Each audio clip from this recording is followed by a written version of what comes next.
Well, hello. Welcome to another Tuesday night with the Savvy Home Seller Housing Market Show. How the heck are you? Talking all things real estate on this show, and I am your host, Jen Sylvester. And this week we're talking, oh boy, about mortgage interest rates. We're talking about some remarks that Jerome Powell made at a recent meeting that got the media's attention and had some interesting things to say, which sparked my interest, and I want to dig into it further. And we got a couple other things I want to talk about, but it's going to be interesting. It's gonna be an interesting show. I'm feeling. I'll be honest. I'm feeling a little spicy tonight. It just seems like. Oh, that seems like the way it is in this world these days. But we got some familiar faces in the chat. We've already got Sharon with the QQQ, who asks, "What is your opinion?" Let's get rid of that information here. What is your opinion on private realtor open houses? I've seen this done in my area, usually on a weekday morning. Rather than a weekend as a buyer open house would be. Yeah, you know what? I will get to that. That's a great question. I won't get into that conversation right this very second because I want to get into the meat of the show. But let's put a pin in it, and we'll come back to it for sure. We got Manuel says this isn't surprising. 2008 and kicked. COVID, suburb surge, money printer, Northeast and West Coast are going to get hammered. Interesting. I started seeing this last year. Well, I got some interesting, some data for us to take a look at on that. Time will tell. Time will tell. We got, hello, Fabiano, familiar face. Good to see you. Retirement is underrated. Love your channel. Love your channel. Get some good content over there. If you guys are interested in retirement information, make sure you check out his channel. We got Norton coming in from Richmond, Texas, and Karen B in the house. Sandy, all the familiar faces. Love you guys. Angie, good to see you. Skates. Good evening. Closed on buying 6 acres raw land in southern Vermont today. Woohoo! Fantastic. We got Wiggly. All right, we got all the good. Zarinthia in the house. Hello. Good to see all you guys. I'm excited about this conversation because I'm really interested to hear what you guys have to say on this content. What your thoughts are. Let's dig right in with the housekeeping. And I'll be honest, guys. I a little busy today. Got a little bit behind the 8 ball. Unfortunately didn't do a poll.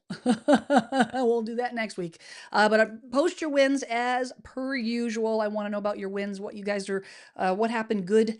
Let's get some good momentum going on with this show. Tell me what's going on. Tell me what you succeeded in, real estate or otherwise. Share it, and we'll all support you. QQQ. If you have a question, make sure you put QQQ in front of the question. That way, when I'm scanning the chat, because I know you guys like to talk amongst yourselves in the chat, which is awesome. The QQQ allows me to get right to it, so I don't miss anybody. But today's headlines: could the Fed dust off another tool in their tool belt to help home buyers? I have an interesting thing that I wanted to talk to you about that was something that I had not thought that deeply about, and wanted to talk to you about it and just see what your thoughts are. Something to ponder that may or may not help the affordability situation. I want to talk about the government shutdown impact on rates. So we're talking a lot of mortgage stuff tonight. I will tell you that I am not a mortgage professional. I am not an economist. I get my data just like you do from research.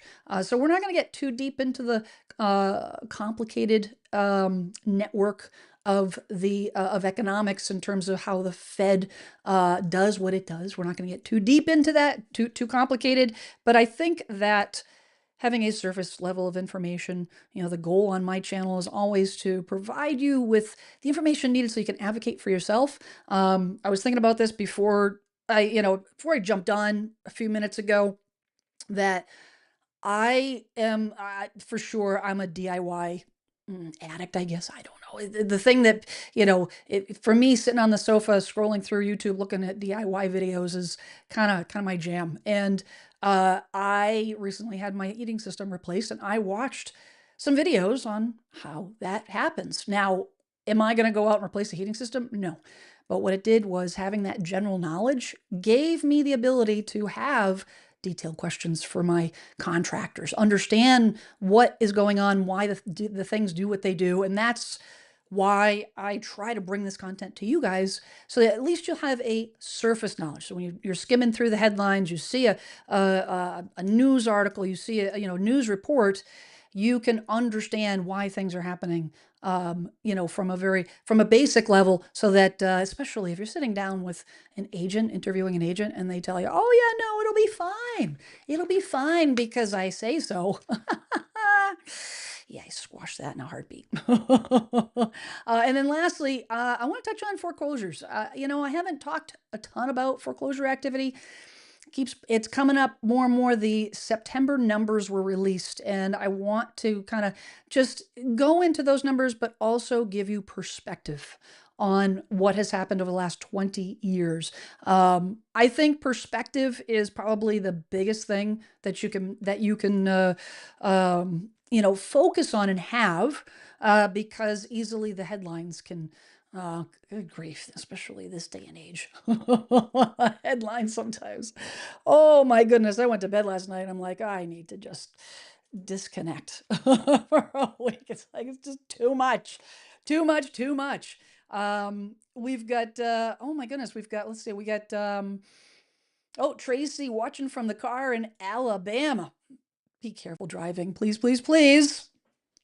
Martha Smith, new on the channel, putting the house on the market soon. Oh, look at advice. Well, you know what? You're in the right place. Thanks for being here. We've got Margaret in Tucson. We've got, oh, Angie says, my son finally found a new job. You know what? Let's celebrate that. Because you know what? That's one step closer to independence and on their way. Flying the coop as they do, as mine did 2 weeks ago.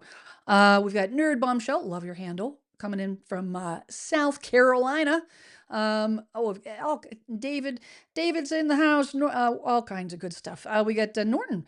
Norton says, Norton 5775 says, drop the price 145,000 in 3 weeks. Finally, have had 3 showings in 6 days, closing on new home in 13 days, never owned 2 houses at once. When you're juggling a sell and a buy, that can get a little hairy. And there's no plan that is foolproof when you're doing that. So hopefully you've got some contingencies set up, so that you've got some safety nets, which is always super, super, super important. So let's get right into it, because I want to start this, get this content going so we can start the conversation and all the things. So this article dropped, Thursday, and it's by The Street. It's an investment website. It says, Fed Chair Powell's surprising words may cause mortgage rate tumble. Of course, I had that. Was enough for me to stop the scroll, as they say. So it says, those who have been priced out of the market because of sky-high mortgage rates have been watching the Federal Reserve's policy on interest rates like a hawk this year, of course. It says, while the Fed doesn't directly control mortgage rates, which I talk about a lot, it says raising or lowering the federal funds rate, FFR, indirectly impacts them. The FFR is the rate at which the banks lend. And this is I thought this article is great as a side note, because it gives you some basis on how this stuff actually works. It says at which banks lend excess reserves overnight to one another, and movements up and down cause similar movements in Treasury note yields used by banks to set loan rates, including mortgages. Typically, the Treasury notes, the yields follow very, very closely to what the federal funds rate is, but not always. Not always. We saw that a year ago in September. We saw that this September when the Fed rate dropped and mortgage rates went up. It says this year has been frustrating for home buyers? You don't say.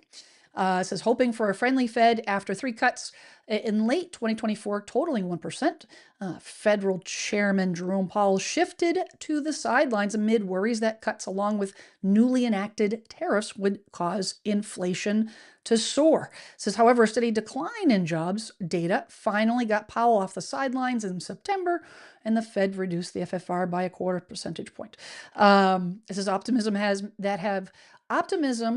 that more cuts will follow took mortgage rates even lower. The optimism of the market caused the rates to dip, even though the federal funds rate did not. It says Powell gave, and this is where it gets interesting, Powell gave his latest thoughts on interest rates in a speech at the National Association of Business Economics conference in Philadelphia on October 14th. In his remarks, he suggested that another tool at the Fed's disposal could be used to provide even more relief to borrowers. He went on to say that, says the Fed dusts off another tool. The Fed monetary policy, didn't want to skip over this. The Fed monetary policy is governed by dual mandate. Okay, so their dual mandate requiring it to encourage. This is what the intention of the Fed is to have low unemployment and low inflation. And that is important, because it will dictate, how the Fed approaches these issues. It says that mandate is easier said than done, because policy decisions have conflicting impacts on employment and inflation. We've seen that a lot this year. It says when rates rise, inflation slows, as it did in 2022, but unemployment increases. When rates fall, the opposite is true. So for this reason, the Fed has been reluctant to cut interest rates in 2025, despite heavy pressure from the White House. It says in August, the Consumer Price Index showed inflation clocking in at 2.9%, up from a low of 2.3% in April. The goal is 2%. That is always their target, is to get inflation down to 2%. The Fed, however, finally cooperated in September, cutting the FFR to a range of 4 to 4.25%, from 4.25 to 4.5%. It says, according to the Bureau of Labor Statistics, the unemployment rate in August was 4.3%, the highest since 2021. Okay, now the shutdown in Washington has delayed September jobs data. So we don't have September jobs data. That makes it difficult because the Fed is planning to meet and they can't make decisions without having that data. It says to prevent more joblessness and reduce the risk of recession, the Fed is likely to continue lowering rates. Another cut will help, but it's not the only lever the Fed can pull. So this is all the build up to the thing that I actually wanted to talk to you about. It says it can also make changes to the number of bonds it owns on its balance sheet. This is where I'm not going to get into the woods too deep. If you guys, if you're watching this and you have an extended degree of knowledge when it comes to purchasing bonds and investments and so forth, fantastic. I'm not going to go there because, to be perfectly honest, it's not my area of expertise. But I wanted to bring it up, from a very surface standpoint, because it's important to know what other things the Fed might do to help encourage really the overall economy. It says in Powell's October 14th speech, he suggested he's about ready to flip that switch. Okay, so what does that mean? Quantitative tightening. Now, doesn't that sound like something out of like Back to the Future? What was that show? Quantum Leap. That's what I thought of. If you guys remember what that show was, that science fiction show, Quantum Leap, back in it was the 90s. It was the 90s or 2000s. Cool show. Quantity, that's not what we're talking about. We're talking about quantitative tightening. May soon be over. It says bond prices, treasury bond yields move opposite one another. When the number of bonds for sale rises, and this is supply and demand. That's all this is. The number of bonds for sale rises and increases supply, causing bond prices to fall and yields to rise. So just like home prices, you have more inventory, More inventory on the market is going to lower the price. Less inventory is going to raise the price. It's going to raise the amount of equity that's in that property. It says the opposite is true when the demand to buy bonds increases, which is exactly what I explained. So quantitative easing and tightening. I guess we're just gonna touch on this real quick. This goes through the timeline. I'm gonna have all these articles in the description. You can go through all of this if you so do choose. It says selling or buying bonds, which is something that the Fed can do on the open market, allows the Fed to push yields up or down. Remember, yields affect the mortgage rate. You can see how this is all working together. The yields, the treasury yields, these bond yields affect what the mortgage rates do.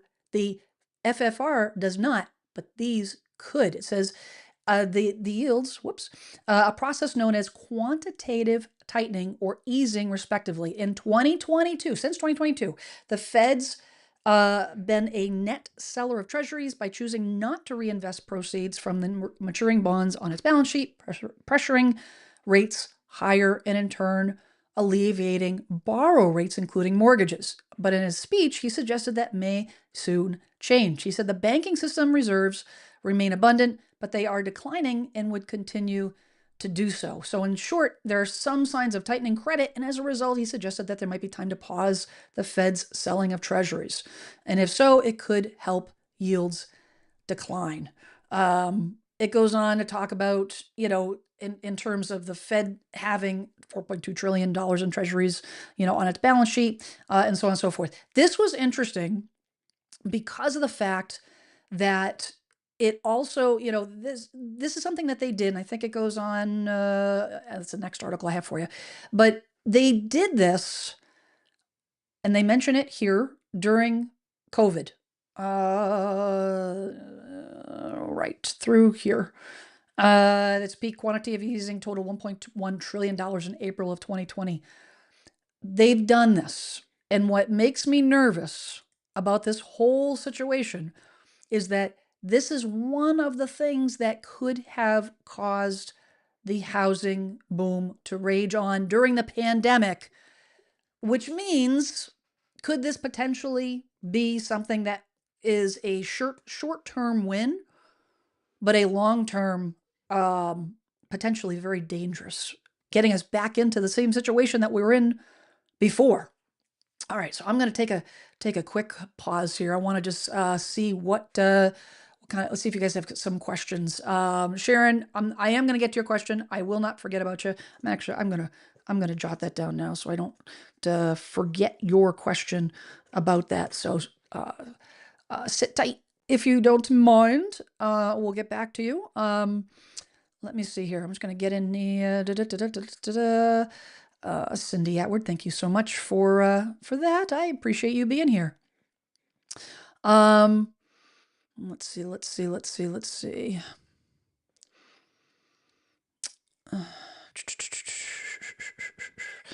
Charlton says, question, Jen, what does this country make that others want to buy, either domestic or global, in 2025?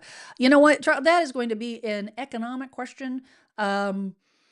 I'm not going to, and I don't have an answer for you because my area of focus is housing. So, housing market is one of the largest, in everything that's connected to the housing market. Talked about this last week, actually, in terms of the gross GDP and the impact of the housing market on the economy. But aside from that, my data is limited.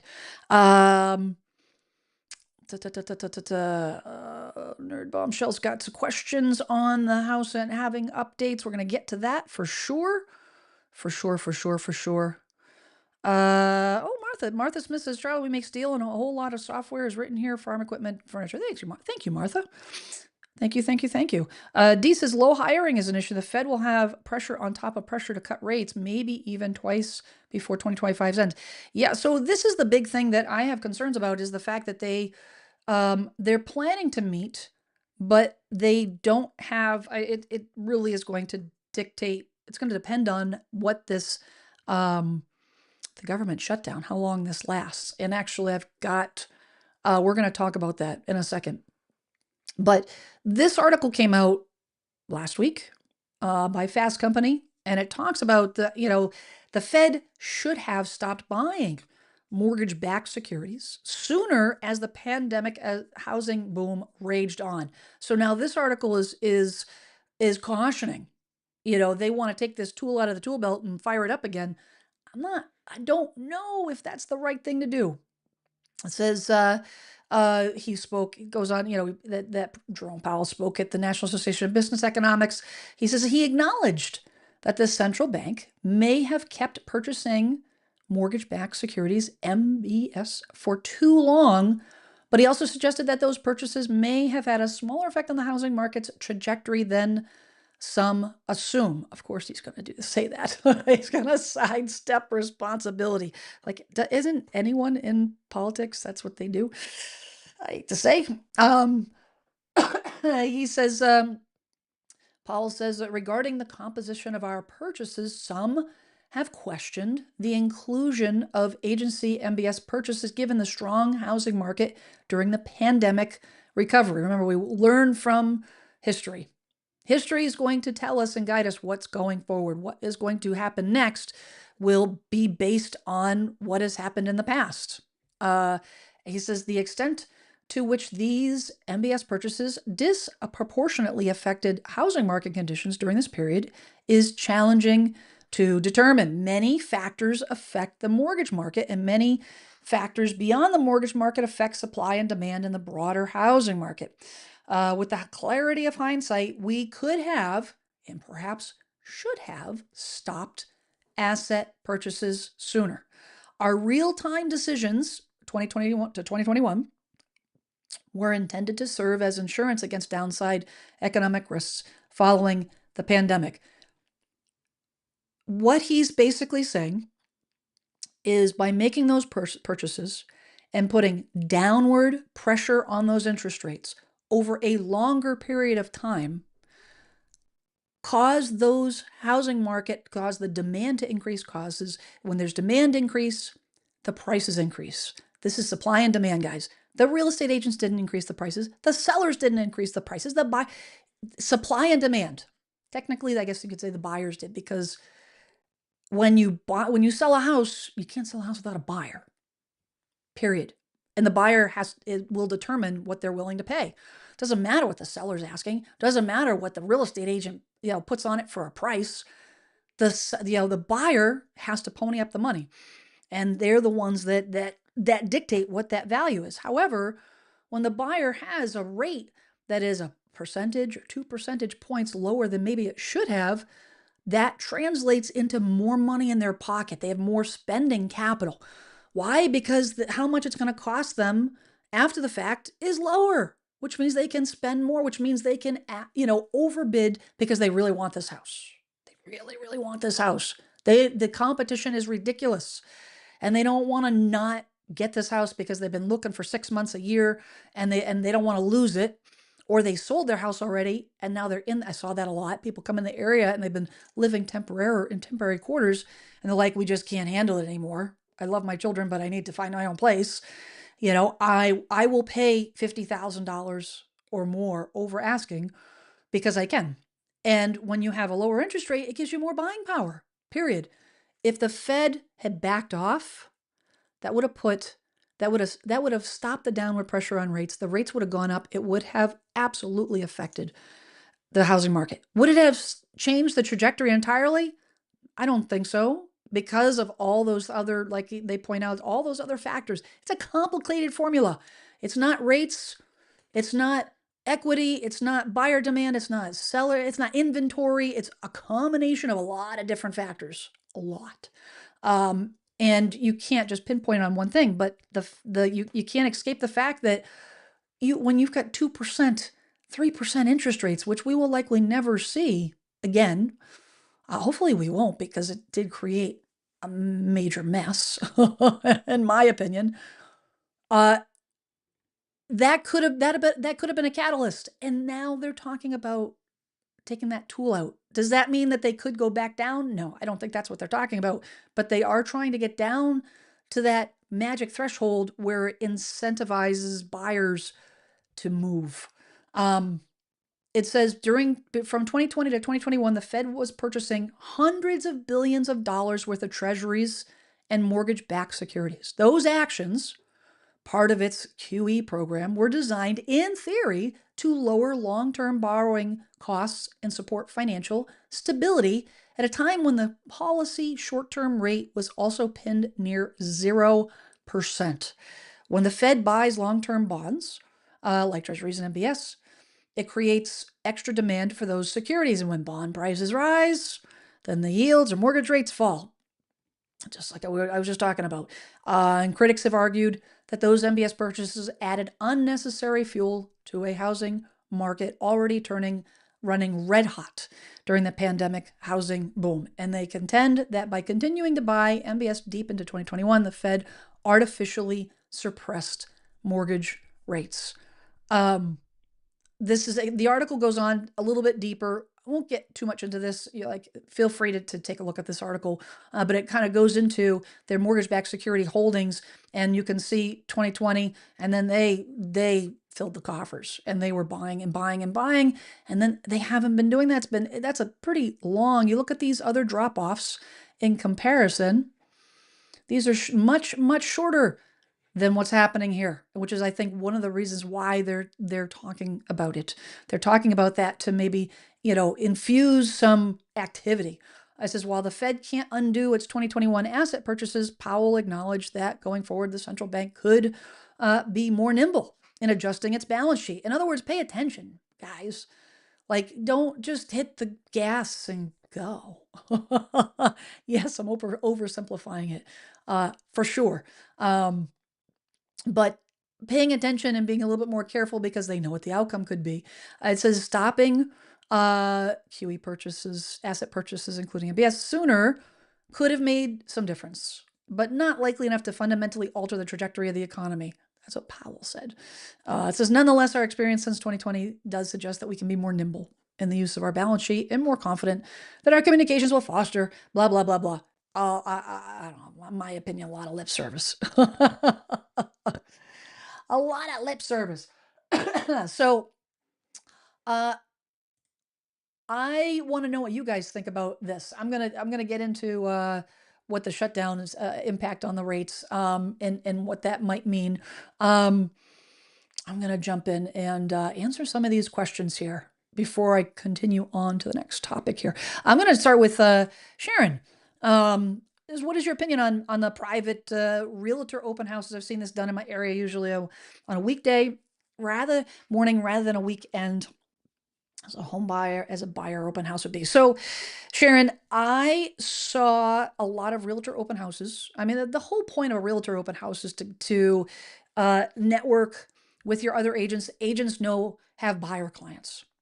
That's all it is agents have these buyer clients, and if you can get the house in front of other agents, potentially they can suggest it to, their clients. Okay. That was absolutely something that I saw 10, 15 years ago. A lot. Every Thursdays, they would serve lunch. Honestly, if you want real estate agents to attend to anything, feed them. It's just the way it is. I am guilty of stopping by some pretty bougie homes just for the food. I didn't have any clients, and that price range didn't matter. Get a bite to eat, see the house, all the things. Here's my opinion on it. You asked for my opinion. My opinion is that I think that ship, in a lot of cases, in most cases, has sailed. Why do I think that? Well, the reason why that was done in the first place was to get interest, was to drive interest to the property, to get in front of more buyers. Buyers find your home online. They're not sitting by their phone waiting for their real estate agent to call. They're not. Now, is it a possibility that the agent might say, hey, listen, you overlooked this house, but I went and saw it, and it might be a good possibility? Yes. But is it a needle in a haystack? My opinion? Yes. I think it is. I really think it is. I think it's a super inconvenience to a home seller. Security risk, no, not compared to public open house. I think public open houses are way more security risk to a home seller. But is it inconvenient? You got to clear out. Yeah, it is. Do I think real estate agents do that to pacify sellers, to show them that get look what I'm doing. I'm trying to sell your house. I do. I do. I don't think that that's a huge value add in my opinion. But I think it's just something that it's like an old school thing that agents did. I don't, in my opinion, I don't think there's a whole lot of effectiveness. The only difference being is if you have a very specific home, a unique home where you have limited showings or specific types of showings, or you have a different type of situation. But a vanilla house, no, not so much. Um, let's see what else you guys got here. Dun, dun, dun, dun, dun, dun, dun, dun, dun, dun, dun, dun. Scrolling down.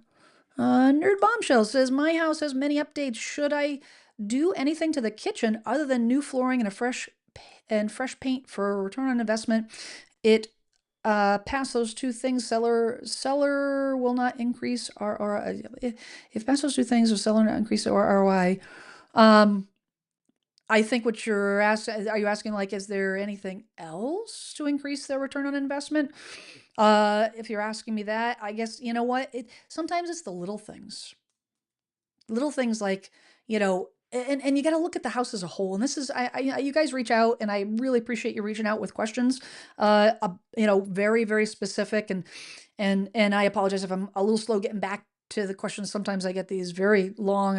I very much appreciate you telling me, details and all the things. The problem is I have limited information to be able to comment on it. And what I mean by that is it's going to depend on the area that you're in. And it depends on the house as a whole. Sometimes it makes sense to replace some hardware in the kitchen. Sometimes it doesn't. It's not going to make a difference and you're going to waste $50. More times than not, it doesn't hurt. And doing things like replacing hardware, to freshen things up, even replacing a mirror that has, the older mirrors have rust around the edges and things of that nature. Light fixtures are, in this day and age, are not expensive, especially if you are comfortable doing that stuff yourself. And I think that you can add, it won't add, you're not going to have, the ROI is not going to be in the sale price. It's going to be in the speed at which it sells. And that's the big thing, especially when you paint. And even flooring. Flooring doesn't add a whole ton of money to the house typically, but it does decrease the marketing time. So I hope that helps answer your question to a certain degree. And kudos. I knew you would say that. Bombshell. I need to go back and see who's got that Quantum Leap series on replay. Should be able to stream that somewhere. For sure. Miss H says, when all the people that bought during COVID and now trying to sell or refi this market now, do you know if they'll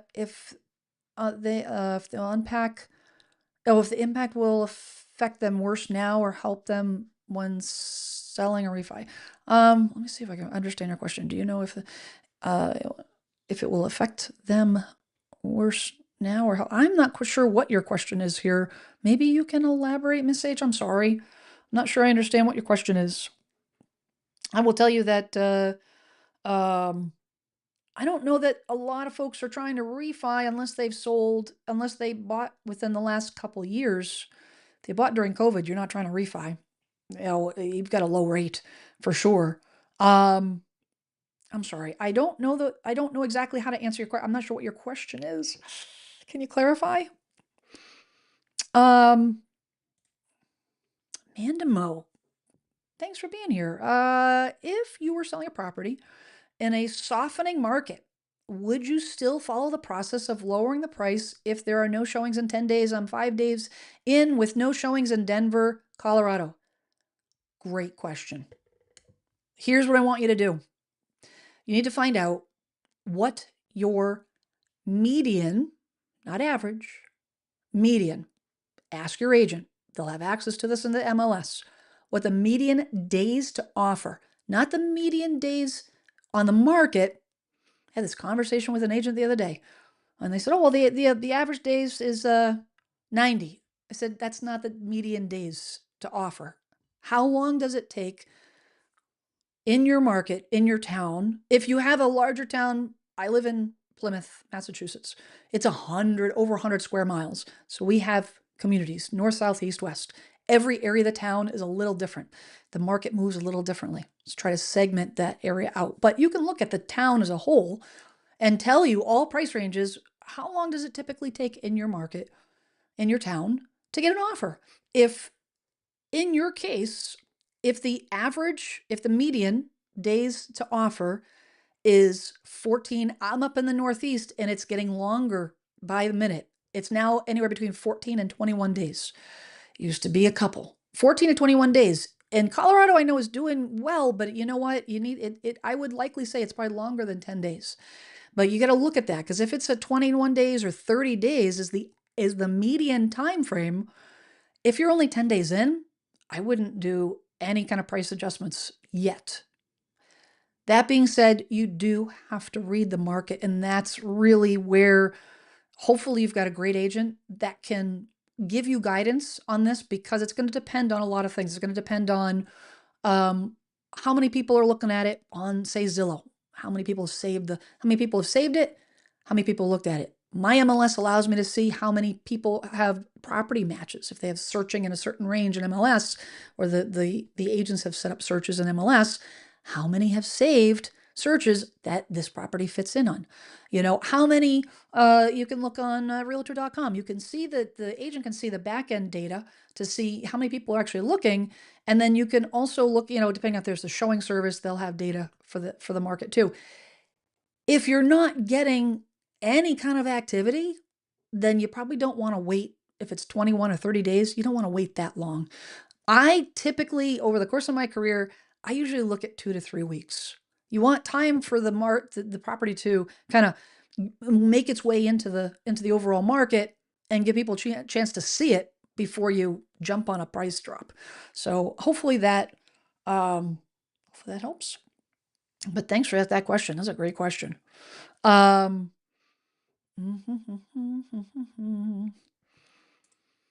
Zorinthia asks, how common is it for people to buy during the holiday season? Oh, another great question. November, December.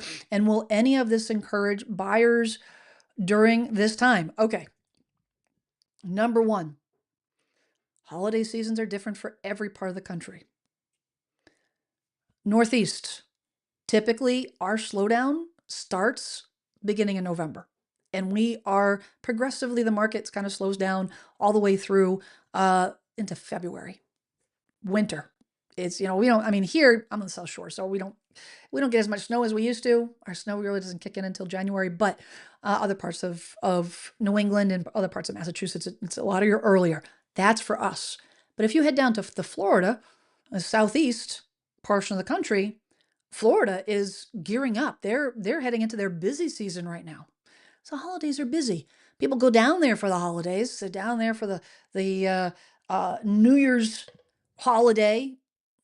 This I know for a fact. My daughter, the last marching band trip before COVID, 2019, and we were so on Plymouth. Plymouth was selected as the marching band, the high school marching band in the country. They were selected to march on New Year's Eve at Disney. Huge honor. Super crazy. I couldn't believe how many people. My anxiety was through the roof. But there's a ton of people. Why? It's their busy season. And that's also when people go down and look at second homes and they look at property. And there are people. Florida is not on fire. Florida is struggling. People are buying properties down there. I've got 2 clients that are moving down there as we speak, that are leaving here and going down there, retiring, all the things. So it really does depend. That's my first school of thought. Number 2, though, the thing about buying during the holiday season, the one thing that is absolutely for certain, the sellers are serious. If you are putting your house on the market during this time of year heading into the holidays, you want to sell. You're not pricing it to test the market. You're not going to, monkey around with, having it on the market for the next 2-3 months through the winter and all the things. You want that sucker sold. So from a buyer's perspective, you could potentially get a better deal. I've always said and always felt that there are some better deals for buyers during the winter months. Not only do they have serious sellers, you have fewer buyers because a lot of buyers will bow out. They'll just say, you know what, I'm just gonna wait until after the holidays and we'll see when there's more inventory in the spring and all the things. But could this interest rates, if they come down just a little bit and get down into the fives, potentially bring those serious buyers out? I think that there's potentially some good deals to be had. Now, good deals is that term is relative because nobody's stealing, it's not nobody's walking away with a smash, 2010 pricing, unfortunately. Oh, Scott back Nerd Bombshell's got all the data. Yes, Scott Bakula. God, whatever happened to him? Teresa asks, my next neighbor listed at 650,000, two-story. I'm in a ranch. Neighbor is not a direct comparable. Potentially, waiting to see how much the home goes for. My home is same age, larger, inside, similar. I would say it is a direct comparable based on that information. Here's the thing. Whenever you're looking at comparable properties, the first thing you want to look for, the first thing I start with is location, location, location. Why? Because you want to see what a buyer's willing to pay in a certain area. Typically, especially if you're in a neighborhood, that is going to tell you, okay, so that this is roughly what they're willing to spend. Now, once you have that established, now you can start backing off or adding, I've got a garage and they don't, or vice versa. Or I've got a pool and they don't. If that adds value in your neighborhood. But the tricky thing is, and the thing that I want you to keep in mind, value to you is not value to everyone. What does that mean? That means that the flooring that you spent a ton of money on because you absolutely fell in love with it, and it cost double what the typical flooring, runs in the area, doesn't mean ever that automatically doubles. It adds tremendous value. You're not going to get that money back in the sale price. You need to see what appeals to the masses. And updates do help, changes, but if you have an over-customized home, that's going to make it harder for you. And you've got to keep that in mind. Value to you does not necessarily mean value to all buyers. And I see sellers fall into that trap when they're comparing their house to their neighbors. And you say, well, I've got my house is painted this color. I think it looks so much better. But maybe what you think is not the norm. Does that mean you should repaint your house? No. Just be realistic with what your expectations are so you're not disappointed. I hope that helps you. That's always the question. That's the thing that I always tell my clients is that I will always tell them what they need to hear, not what they want to hear. And you know what? And it may not be something that they're excited about, at least they understand. At least they understand. Cactus Loathsome, good to see you here. I feel like I haven't seen you in the chat in a while. It says, I'm in Denver. Went 90 days without an offer. Dropped price 20,000 after 2 weeks. Look at prices in your neighborhood. Time in the market too. Yes. Yes. Yes. Yes. 90 days. Ouch. 03 says, in Katy, Texas, we've been getting about one showing a week at this point. Rarely any feedback, though, and no offers. Here's the thing thanks for mentioning that. When it comes to feedback, the one thing that I have seen, I've been doing this for almost 30 years, real estate, 30 years, trying to get feedback from agents on what their buyers thought of the house. I got a better chance of getting my kids to do yard work, which is hard.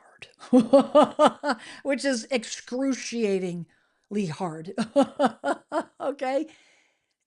I don't know what it is. It never used to be that way. I could get feedback without even asking it. I could, easily. Now it's rare that, and I have automated emails and all the things to try to ask and try to say, hey, how would your buyer think of the property?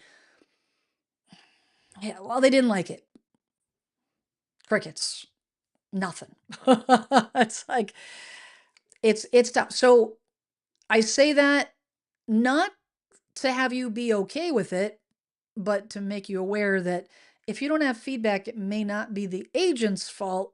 It may be just the buyer's agents being difficult. Lazy, aka lazy. Um,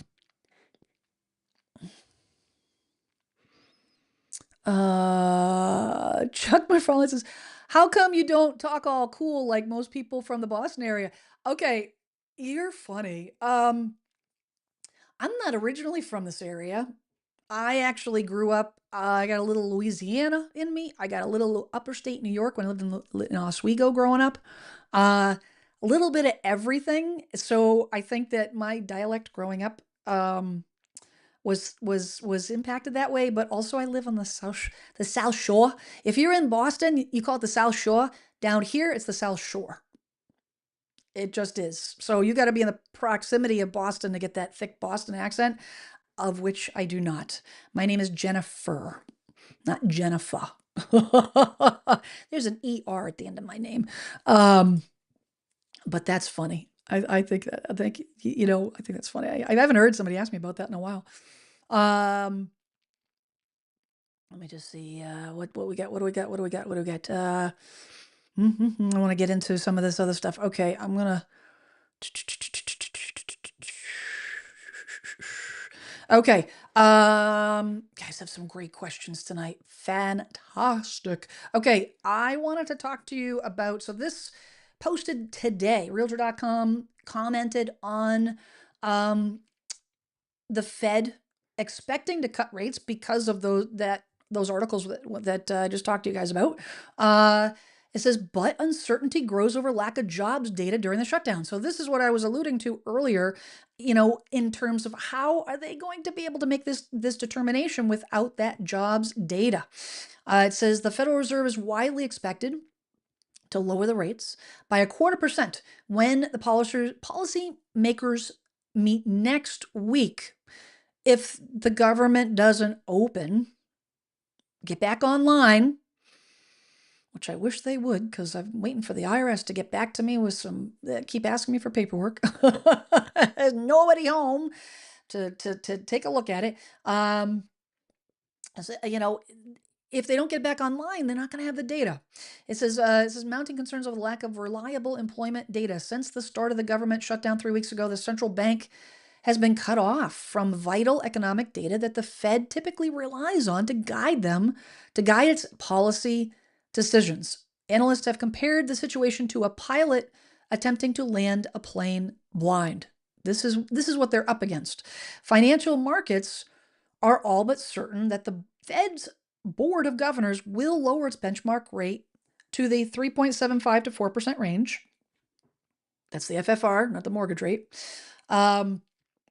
The meeting scheduled October 20th, 29th. It goes on to say that, the opinions are divided, so on and so forth.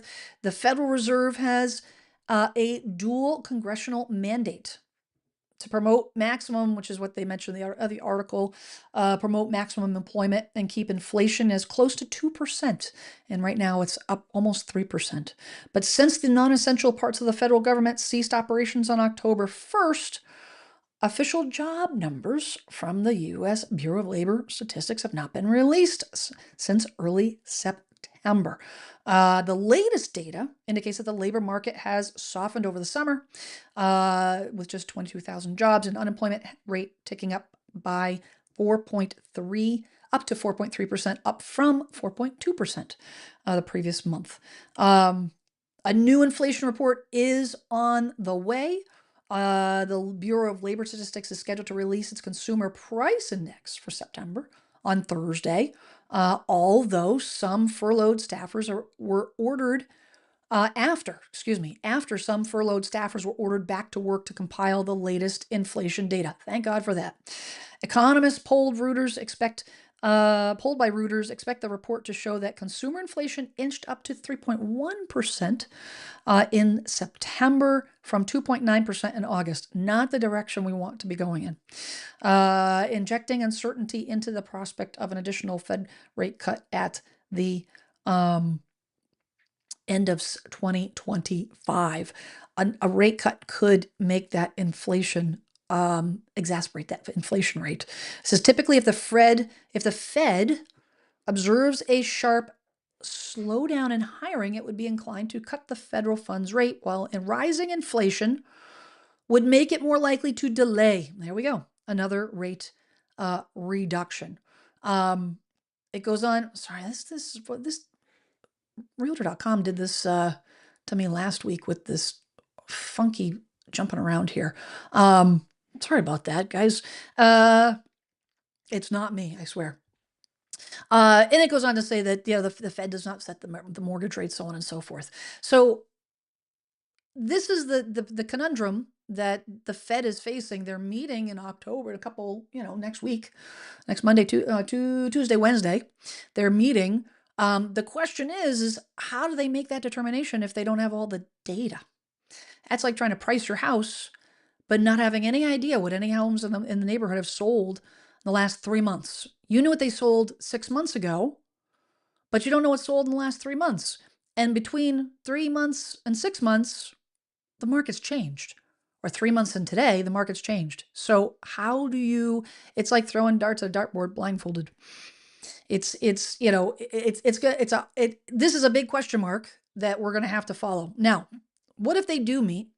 What if they get the data? What if they decide to drop the rate? Well, the interesting part is, will it even make a difference? And this was dropped last week. I'm going to piggyback on this and add this. This is a Zillow report that said it would take an unrealistic mortgage rate to restore housing market affordability, even if they drop the federal funds rate and the T-bonds, the yields are impactful enough on the mortgage rates drop as well.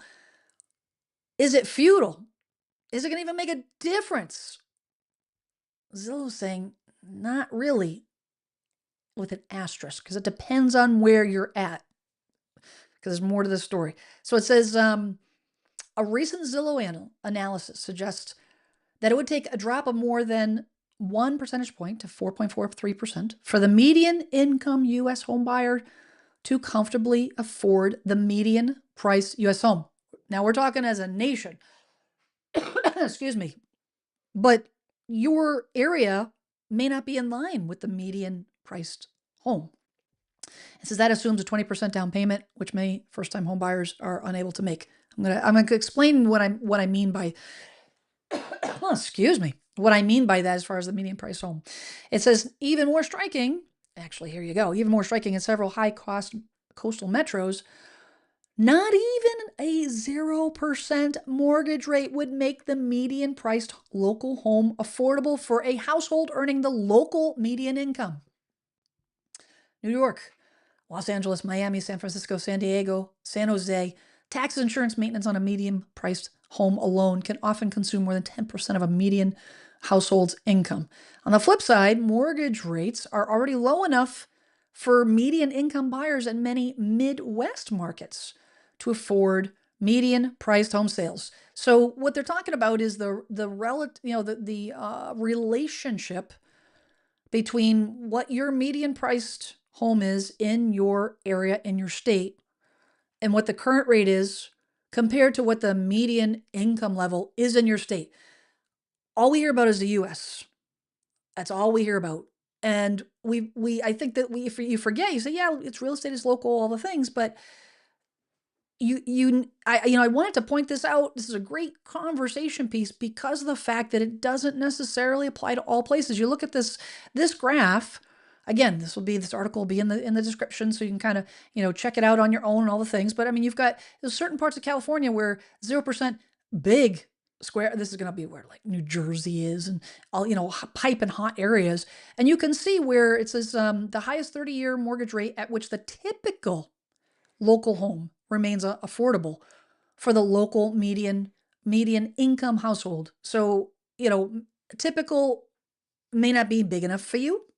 It might not be nice enough for you, but it's going to be what the typical home in your area is compared to the income. So a lot of these areas, these are the areas, the dark blue areas are they're not they don't necessarily, the relationship between the interest rate and affordability is in check. It's actually deemed more affordable. Does that mean that, you know, everyone can go out and buy a home in those areas? Everyone wants to buy a home in those areas? Not necessarily, but taking in the cost of buying a home, affordability, meaning the price versus the income, you've got to look at this, where it lands in the country. But the fact of the matter is, I look at these Northeast areas, the outliers. You got Miami down here, you've got the coast of California.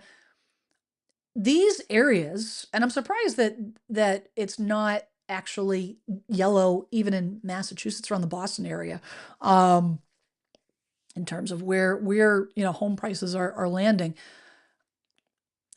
The interest rate, and I've been saying this for a while, interest rate is not going to do it. Not by itself. It absolutely is not going to be the catalyst that's going to say, okay, we can buy a home now. It just isn't. So very interesting. So is it going to make even a difference, a hill of beans, with what the Fed does next week? Inquiring minds want to know. Let's see what you guys are talking about in the chat. Um, let's see, Claudia, glad to see you. It says we are in East Texas and live way out in the country. Sounds serene. Zillow doesn't show anything in our area. How can we find comps in our area? So when I have a property that is in a particular area that there hasn't been a lot of turnover, that people are just not moving, or you have a unique property, the thing that you want to do is you want to put yourself in the buyer's shoes. You want to put yourself in what I mean by that is, look at your home. You say, okay, if I was a buyer purchasing my home, what would be my criteria? What other homes would I want to be on the lookout for? And what you might find is you've got to go over local area lines. You've got to go outside the town. You might have to go to the next town over. And then you start looking at, okay, well, does that town have any, additional, fees and things of that nature? I mean, you don't want to go and look at an HOA property versus a non-HOA property, because typically the HOA property may have, amenities. You want to try to go like kind properties as much as possible. So if you have a 2,500 square foot home, you want to try to be between, 2,000 and 3,000 square feet as much as possible. You don't want to go outside those parameters. But when you have unique properties, you may have to venture out. You also may have to go back further in time and make a price adjustment based on that. So I've had situations where I've actually gone back, and I hate doing it, but gone back a year. And typically I like to go now 3 months, 6 months max, at the very max. But any further than that, further back than that, uh, you make an adjustment for whatever the appreciation is in that area. Relying on Zillow for this is going to be tough, especially in Texas, because Texas does not post all the data from MLS. They're not as transparent as other states. It can be very, very challenging. But that's what the appraisers do when you have an appraisal, which could be another option, is to pay for an appraisal. Find out, a typical appraisal, depending on your area, $400-$500 may be worth that kind of expenditure, just to have peace of mind that if you're getting a price from a couple different agents, that they're in the right ballpark, depending on what type of property you have, and so on and so forth. But that's typically what I do when I have property that I can't find comps for, because not every property is going to have all kinds of, comparable, information. Michael says, what's a 30-year APR? So the APR refers to, you have your interest rate for your 30 years, say a 30-year fixed rate mortgage, your actual interest rate, and say the interest rate is 6.3%. That's actually the rates right now are averaging right now. They're right around the the low sixes. You may have an APR of 6.7, and you have another loan program that's also 6.3, but has an APR of 6.9. What that APR refers to is what the closing cost. You take your loan amount, say a loan amount, round number is $100,000, and you say, okay, I'm going to pay 6.3% on $100,000. But what is the cost of getting that loan? Points, lender's fees, depending on what the title fees are in your area, if they require a survey, a mortgagee survey, mortgagee plot plan, a flood certificate, all the different, fees that a bank pays. If it's a mortgage broker, what fees is the mortgage broker getting paid? Those fees are maybe say we'll just a round number, $10,000. That's high, but say $10,000. Now you have a loan amount of $110,000 at 6.3%. And what is the interest rate at 6.3%? Now the interest rate's at 6.7% because it's costing you more money because they're factoring in the closing costs. When you're shopping rate, I always say look at the APR, because the APR is going to tell you the fine print, because a lot of these companies, especially the online mortgage companies, they will weasel in fees that will help them cover their spread and all the things to make up for the fact that they're lowering the rate. They've got the lowest rate, but you're actually paying more over the long run because you're paying the broker, X amount of a percentage of the loan. I hope that makes sense for you. So you've got to be careful with that.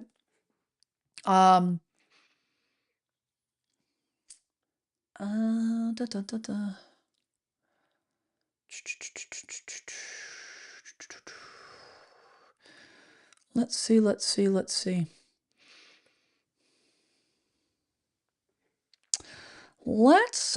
see. Cactus Loans says my loss is two homes exactly like mine. Have sold for $50,000 less than what I had it listed for. It only hurts me when I resist or relist next year. Yeah, I mean, if you're in a depreciating market, and that's something that you're going to want to watch out for, is what is the trajectory for your particular market and what you get to look forward to. That being said, and I bang this drum loudly, you never want to time your purchase to the market ever.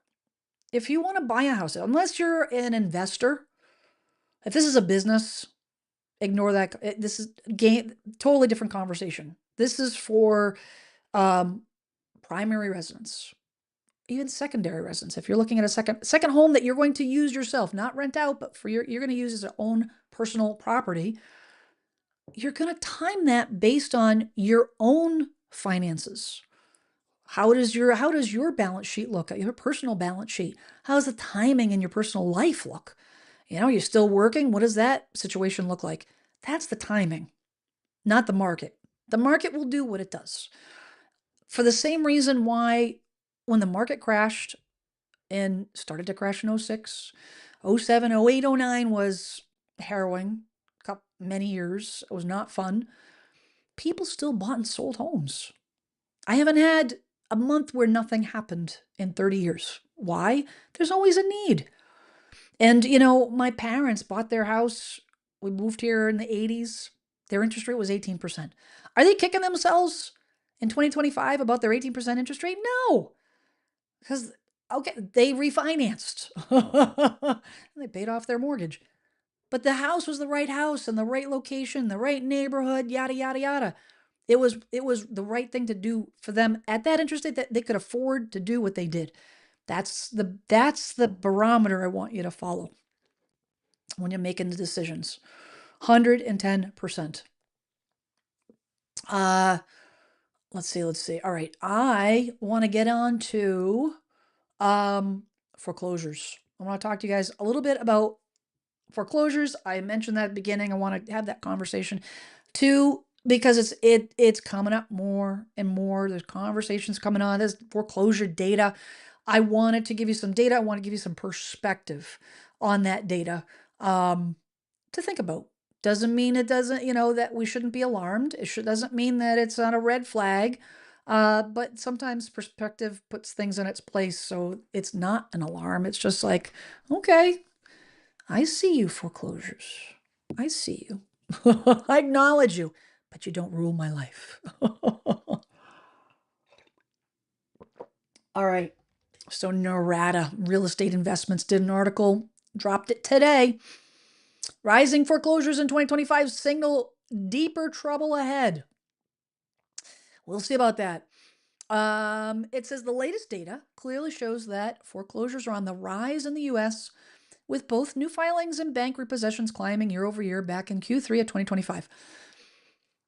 I think we would all agree on this live stream, the economy right now is struggling. Things are expensive. The jobs report, which I can almost guarantee when that comes out, it's going to show that unemployment the numbers are up.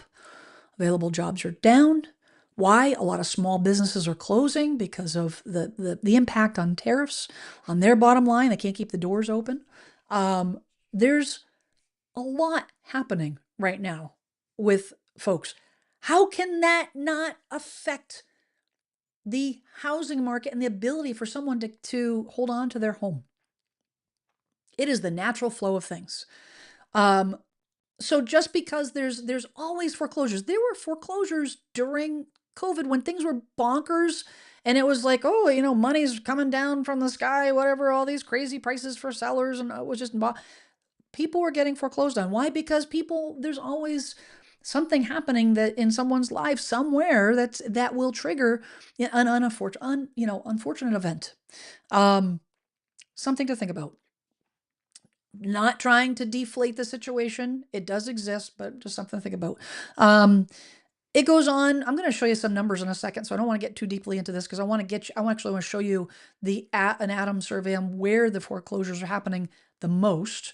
It just says that in the third quarter of 2025, 101,000 properties were hit with foreclosure filings, and that's only a tiny bit more than the previous quarter. Substantial 17% increase compared to the same time last year. The economy is in an entirely different place than it was last year.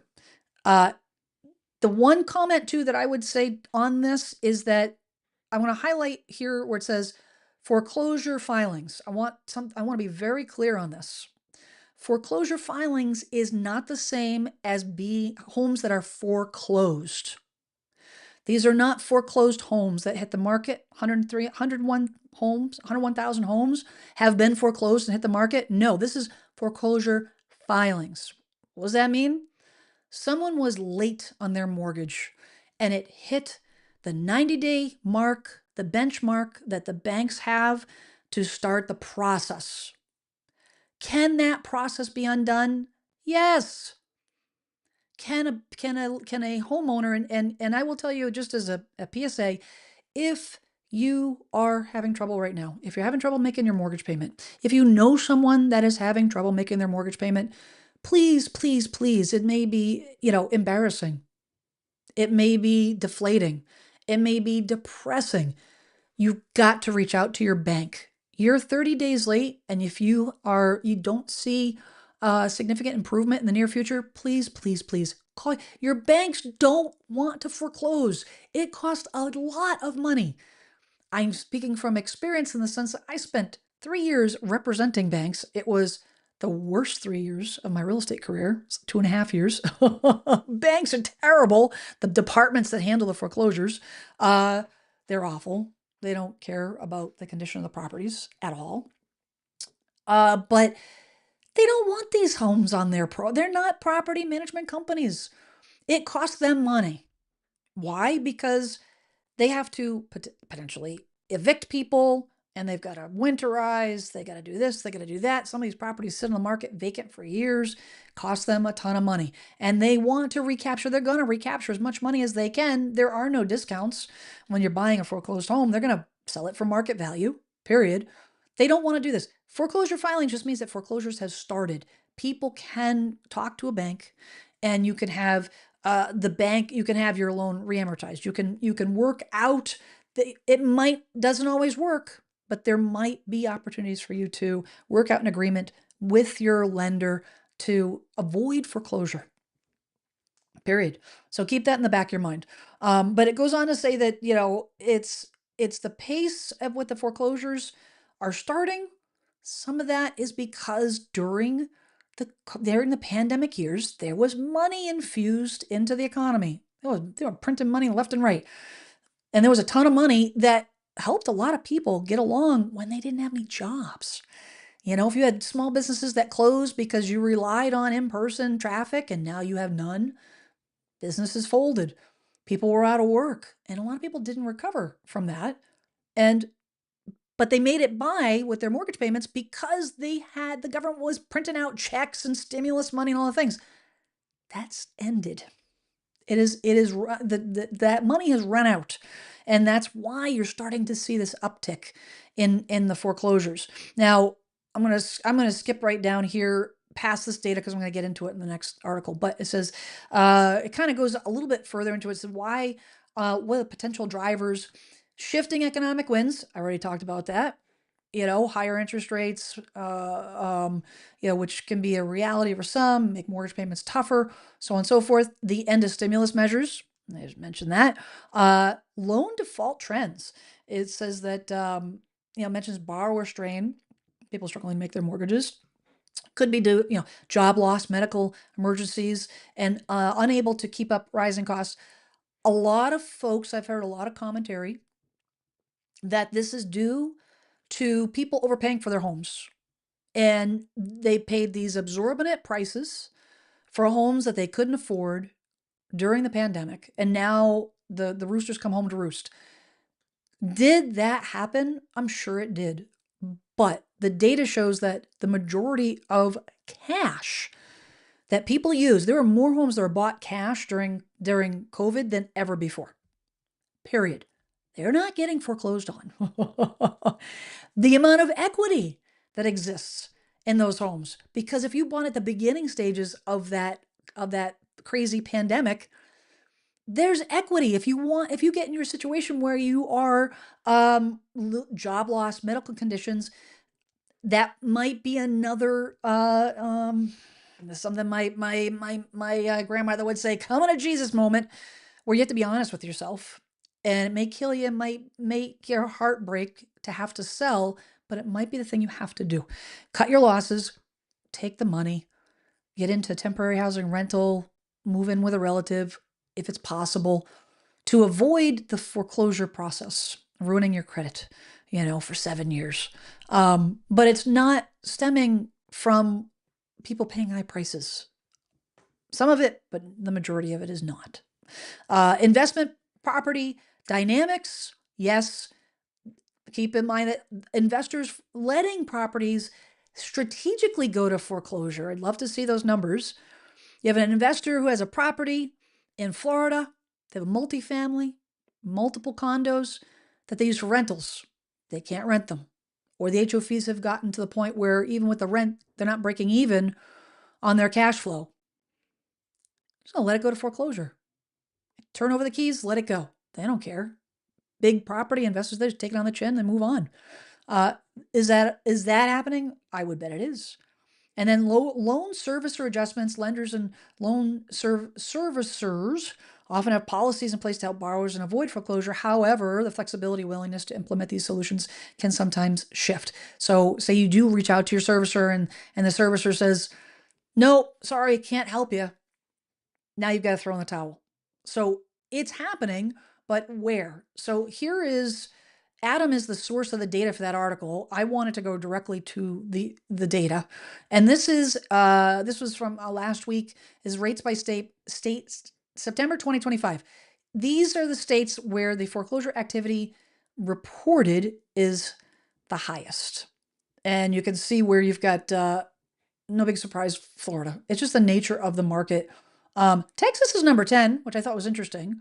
But number 2, Delaware. Delaware, followed by Nevada, followed by Indiana. One in every 2,700 homes is filing foreclosure. Filing. South Carolina, followed by Illinois, Utah, Ohio. Then we've got Iowa, and then number 10 is Texas. So 1 in 3,300 homes filing foreclosure in Texas. Could these be related to employment? I think that these states, particularly Florida, is going to be a lot. It's going to be related to taxes, carrying costs, insurance, home HOA. A lot of, but I would guarantee there's a lot of ranchers in Texas. There's a lot of farmers in Texas. Been hearing about it in the news of ranches having to shutter because they can't afford to keep their business open because of tariffs. Unfortunately, the running cost of their business is excruciating. But here's the thing: you have, and in this article, again, I put this in the description, but you can go through and check your state to see where you rank. South Dakota is doing the best. Vermont, hey, Bernie Sanders, Vermont, he has nothing to do with it. But number 49, lowest foreclosure rate. Nobody's leaving Vermont. West Virginia, isn't that Virginia's for lovers? West Virginia's, people are loving West Virginia. Kansas, Mississippi, Montana, Rhode Island, Minnesota. These states they're doing okay. They're doing okay. But the states at the top of the list, Maryland, some of these states, New Jersey, number 14. Having New Jersey in the top 20 even makes me pause and say, why, what's going on over there? So I'm sure that there's reasons for all of these different states. But the other thing I wanted to point out to you guys is I want to put this into perspective. Perspective to me is everything, because if you're looking at it like this, you guys know when you're looking at a problem and how am I going to afford groceries in 6 months? And you're like, you got the budget and you like this, and all the things you're trying to figure out the problem. What happens when you pull it away, take 10 steps back and look at the big picture? You say, well, you know what? I'm not going to worry about my groceries right now because I have groceries in the fridge today. Perspective. I have groceries for next week. I have groceries for the following week. I'm not going to worry about it 6 months from now. Perspective. When you're right in front of something, my good friend Jackie Baker and I talk about this a lot. All the different challenges of having adult children and all the things that, you ladies that are in our age range in the 50s, you know what we're talking about. There's a lot going on. Perspective. When you're up close, it's different than taking a step back. And perspective on the foreclosure situation is something that I want to give you. And I dug this article. This came up actually not too long ago, and it talks about it's the closest thing I could put my hands on to have a bigger area of data. This is for the first half of the year activity based on the years 2008 to current. 2008 to current. It drives me crazy when I see headlines, 2008 all over again. This is 2008 all over again. Foreclosure crisis. We're just going to go. I'm going to hell in a handbasket. Everything's going to, Are you serious right now? In 2008, there were 1.3 million foreclosures. 1.3. We're talking 187,000. Yes, there's an increase. 100%. There was no foreclosures in 2021 because of all the instruments, all the things that were put in place during the pandemic by the government, between infusing money and the stays on foreclosure, because all the mandatory stay at home orders. You couldn't go to work. So the mortgage companies were like, hey, we're going to give you a break because, you know, the big C, the pandemic going on. So of course the numbers were low. And so when you have already artificially low numbers because of this outside circumstances, any increases are going to feel huge. Again, perspective. They feel huge until you take a step back and you look at this data. 1.3 million, 1.5 million, 1.65 million homes foreclosed. Started foreclosure filings in 2010.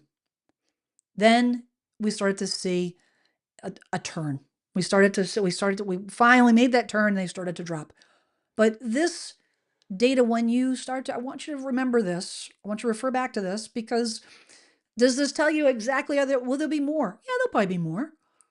Until we start to see those employment numbers come down, unemployment numbers start to come down, inflation start to come down, it stands to reason that some people are just not going to be able to hold on to their home. And not everyone's going to call the mortgage company. Not every mortgage company is going to be able to work out something. Not everyone uses good judgment and they max out their equity. They max out their equity. If you have a house and you've taken out the max amount of equity and putting it on the market right now, in a market where you're in a depreciating market, you're underwater or you're close to, you're not going to walk with a nickel. And so some people will say, oh, I'm just going to walk away. Put your head in the sand. A lot of people do that. It's easier to do that than to face the music. So that's my dissertation on foreclosures. All right. Let's see what you guys going on the chat here. Michael, you're very welcome. I appreciate that. Let's see. Mosen says, I have a friend in a master plan neighborhood with multiple houses for sale. She's already done 2 price drops and can't move the house. She might need to drop the price even more. Sometimes what happens is if you're chasing the market, all you're doing, you feel like you're making progress by dropping the price, but what you might be doing is just catching up with the market. You got to bite the bullet. You got to be real you got to be honest with yourself, honest with the numbers, and say, okay, well, we're behind the 8 ball. Instead of just catching up to the 8 ball constantly moving, we got to get ahead of it, which means a bigger price drop. Everything will sell. During those crazy, the great financial crisis, homes still sold. They just didn't sell what they were selling for 3-4 years prior. Everything does sell. There is not a single house in this country that is unsellable. I'll say it again. There's not a single house that is unsellable. It's just a matter of finding the right price for the presentation, price and presentation. You gotta be, and you know what? You may not like it. You may not like it, and then you got to make the decision. Do you do it or you just take a step back and stay put? It says if the house isn't selling, then price needs to go lower. Thank you, Letitia. There you go. There's houses around me in the Northeast in New York. New York, is that how they say it up there? Sitting for 4 or 5 months with no price adjustment. Prices are not gonna go up. You know what? Those are people with, they're either they're getting bad advice by their real estate agent, or they're home sellers that are being obstinate. They're unrealistic about what their house actually is, or they're waiting for waiting for the right buyer. And all they're doing is hurting themselves because they're becoming stigmatized properties.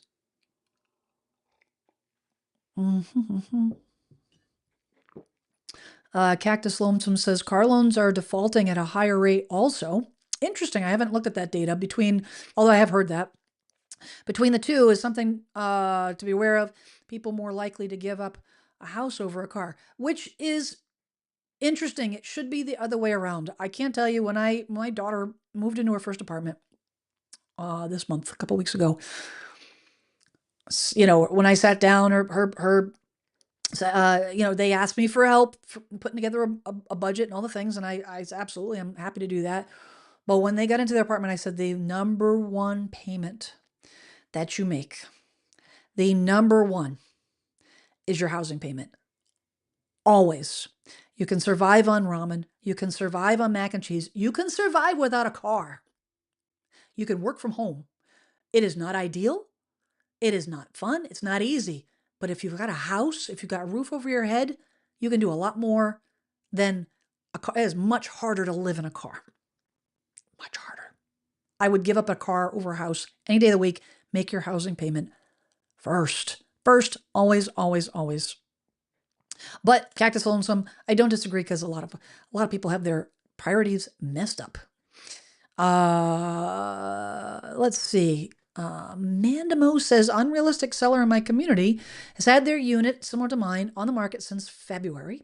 Lowered the price now 2,000 under mine, offering concessions and a rate lock. Suggestions on how to compete.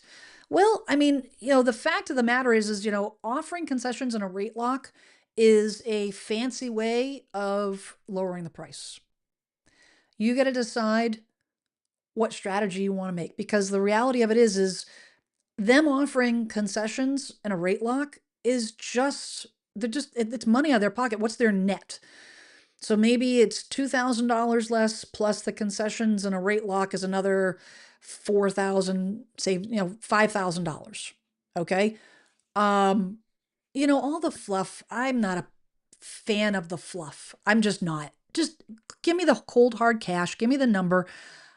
If it were me, I would say, you know what? You want to go in at least if it's identical in every way, shape, or form. The location of the unit, the where the sun comes up, the sun exposure, like all the things. And if say they're $7,000 or $8,000 lower, honestly, I'd go 10. I'd go 10. I'd undercut them by at least a couple grand. And I would do it as a price drop. I would not mess around. My personal opinion. This is just and it might be a strategy that may not fit with your market. Talk to your agent on what buyers are looking for.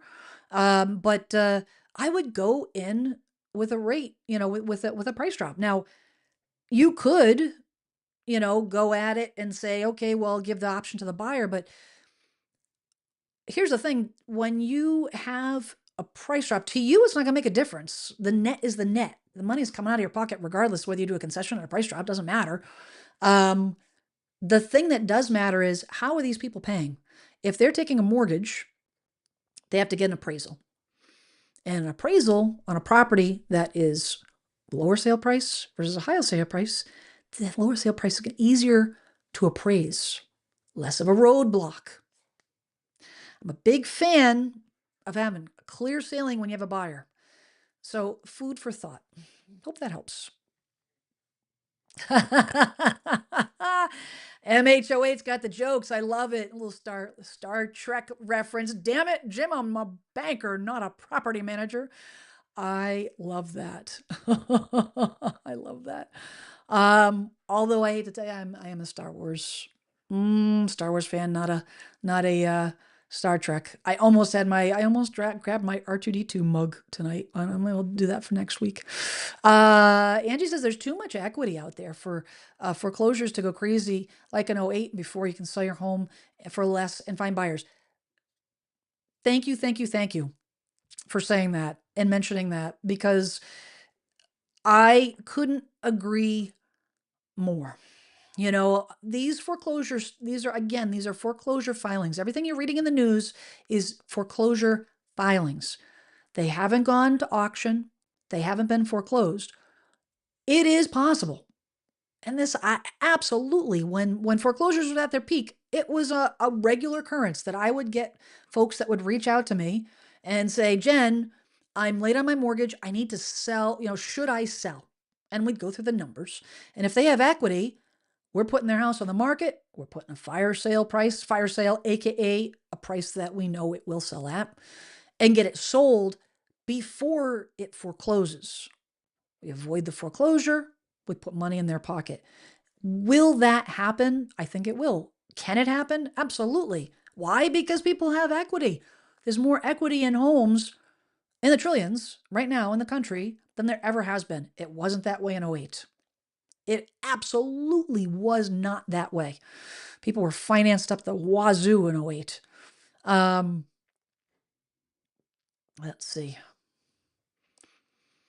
Um, let's see. Cactus, some who knows they can live in a car, but a house can't take them to work. True, true, true, true. You can always find alternatives, and maybe to switch your job. There's a lot.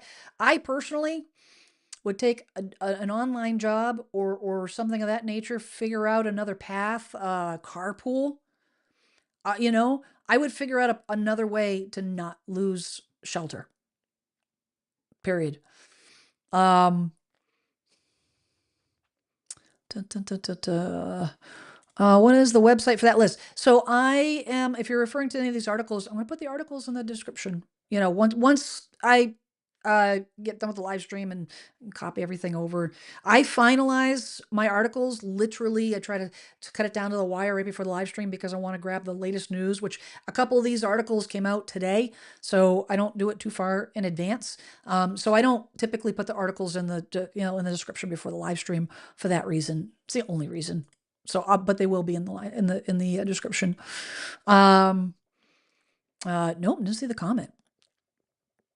No comment. In Denver. Interesting. Maybe it's the aliens. Who knows? Entirely possible. Where is my? Here we go. There you go. MH08. Just in case. You never know. You never know who's watching.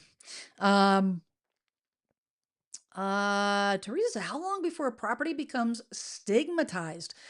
That's a tough question to ask across the board, but typically you're looking at, if you look at the time on the market and say your time on the market is 60 days, 90 days, um, outside of that area. So if you've got a house that's been on the market for 4 months and it hasn't sold, or even if you have a property that is, say, median days to offer, like I was talking about earlier, median days to offer is 30 days or 45 days. When you start going outside of that, that's where it becomes danger zone. It really does. It's not one day over, but it definitely becomes, if you start getting, you're in an area that it typically takes 45 days, up to 45 days to get an offer, and now you're at 3 months with no offer. Buyers will look at that listing. They can see how long it's been on the market. And buyers know there's more data. You guys out there, if you're out there looking for homes to purchase, you know what I'm talking about. There is more data available to the consumer, to the home buyer, home seller, than there ever has been. You guys can see a lot of the data that I see. If you know what, you got to dig into it, look for it, and all the things. But buyers know. Property has been in an area where properties are selling within a month, and all of a sudden this one's just kicking around for 3 months, 2.5 months.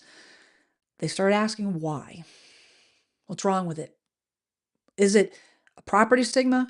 Is it a seller stigma, unrealistic seller? Is it, a neighborhood situation, a neighbor situation? Questions galore. That's when you run into difficulties. Let's see. Norton 5775 says, I noticed each time I drop the price, Zestimate drops lower along with it. What's that about? I don't have an answer. They may have an algorithm adjustment to reflect what the property is currently listed for. That's entirely possible. I mean, this estimate is it's a roundabout number anyways. You never ever make financial decisions based on an algorithm number. Never. So I wouldn't pay too much attention to it, honestly. I really wouldn't. Leslie says, tuning in late. Apologies. No worries. Apologies if this has been asked. This time of year, Is slow for sellers in my area, but I need to sell. Will longer days on market work against me if I list it now? Yeah, I mean, listen, I would go back to the data. And I know I sound like a broken record. I apologize for that, but your median days to market, days to offer, time on the market for this period of time is going to be essential. So what I would do is I would look at last year this time. You don't want to necessarily look at, and you bring up a great question actually, because you could look at the last 30 days, but the last 30 days doesn't necessarily tell you the whole story if you're entering into what typically is a quieter time of year. So I would look at a year ago to kind of see what the trend is for the time in the market and see, just, in terms of the relation between, say, August, September, October, November last year versus this year to see what that trajectory is. Um, but I would say that if you're in an area where typically the market does slow down, then it won't work against you. It's par for the course that home buyers are expecting that the market slows down, takes longer to sell a home. That's the norm. So it's not going to be stigmatized that way. Hope that answers your question. Let's see. Patty says I'm still waiting for my daughter to find her perfect house. She doesn't like forced air, which is making it challenging. What do you think of the new law in New York, electric only heat on new houses? I was talking to my contractor who installed my heating system last week, and um, he mentioned that that is something that's being kicked around on in Massachusetts, and which I think is awful. Not that I'm negative on electric anything. To be honest, I mean, I'm a fan if the electric rates make sense. The problem is that oftentimes right now in Massachusetts, the electricity, you know, cost is ridiculous. So it doesn't make sense. Number one, but I I I find it overstepping. I find it overstepping. This is the kind of thing that, not that I'm a fan of a lot of the things that the administration wants to do in the housing sector, but one of the things that they have proposed is loosening guidelines for new construction, making it not as hard for builders to build. And this is exactly what one of the things they're referring to, requiring these types of choices, which will potentially raise the cost, for building the home. It could raise the cost of the it could lower the price of the property, reducing the margin of the builder because the cost of electricity is so high that buyers are not willing to purchase it. It was that way in the 80s, 90s when properties, I remember when I first got in this business in the mid 90s, 96, and for about 5, 6, maybe 10 years, there was a period where the electric heat properties were totally stigmatized. Why? Because the cost of electricity was through the roof. And, having the idea of having an electric heated home was crazy because it's going to cost you twice as much, if not more, to heat your home versus using fossil fuel. Um, has it changed? It has, but you know what? You kind of give home buyers a choice. You got to appeal to the masses in terms of what is affordable, and I think it's going to make it more unaffordable. To be honest, that's my 2 cents. Um, Michelle French says I've got a lakefront property.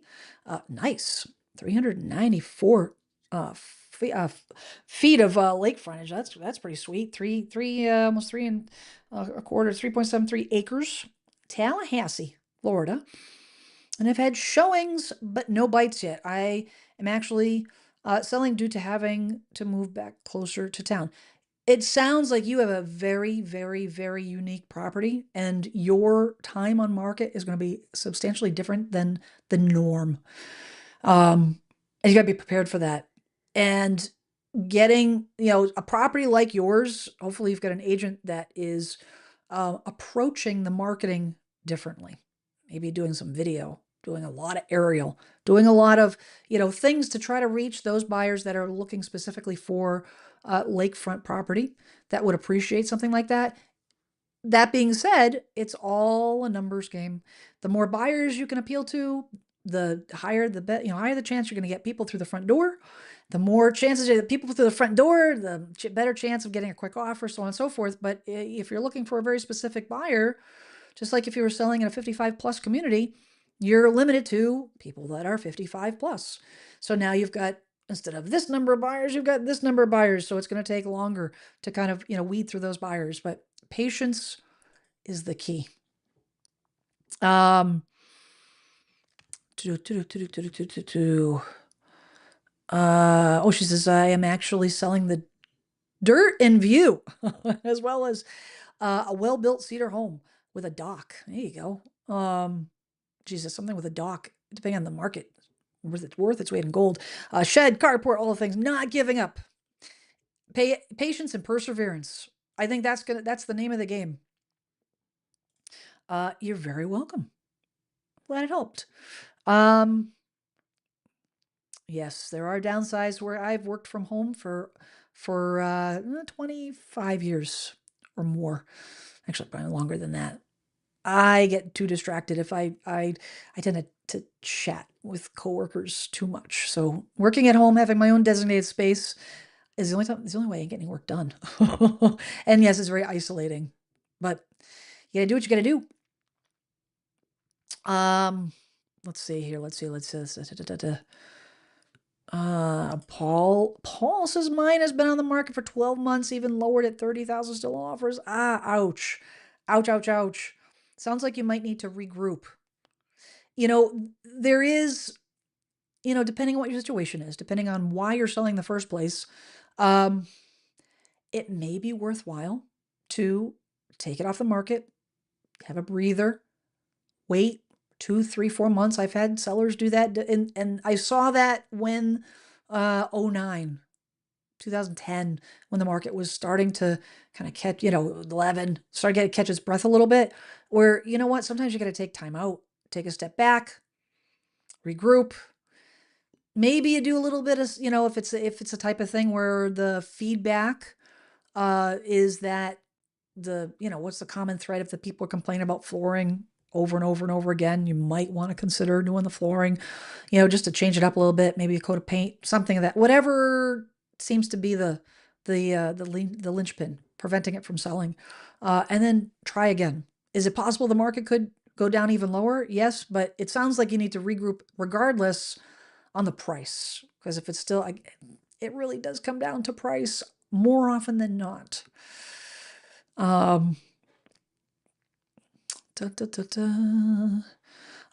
Blue Jeans 94. Good to see you. I've seen you here in a while. This is regarding a car versus house payment. Sell the car, buy a cheap one with little to no loan.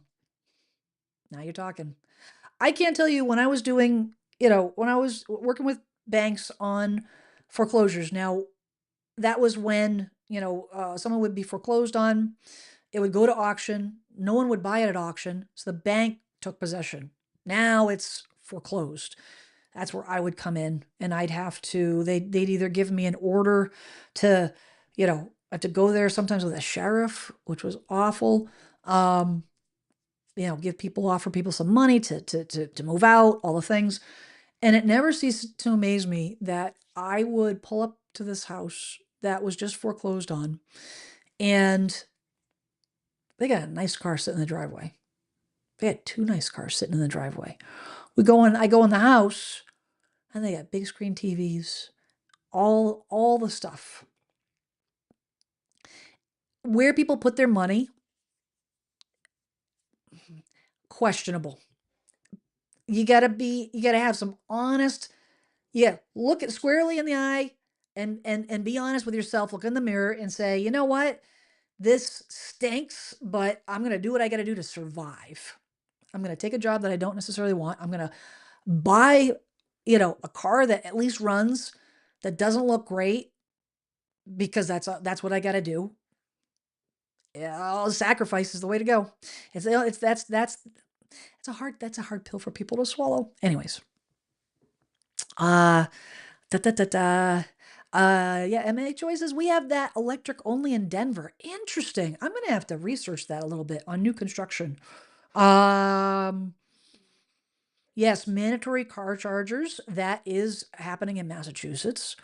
For EV vehicles, which is I don't agree with that. Paul says that Cali also has the electric only law for new houses. Super interesting. Thanks for sharing this stuff, guys. Um, yeah, Karen says the grid in New York can't handle that. You know, the funny thing is the fossil fuels that are burned to run these electricity generating sites. It's not just coming from a solar panel and going directly to your house. And you know, you can't avoid that processing and what happens behind the scenes. And I don't know. I'm a fan of electric everything. I'm a fan of the environment, but really, I think that sometimes it gets glossed over. Glossed over. All right, just going through the comments here and seeing where you guys are at. Um, Lakefront property in Tallahassee can be considered dangerous due to the presence of venomous snakes and alligators. Proper precautions are necessary. Yeah, I'll pass. Although I had a black bear in my backyard 3 years ago, down in almost I'm near Cape Cod.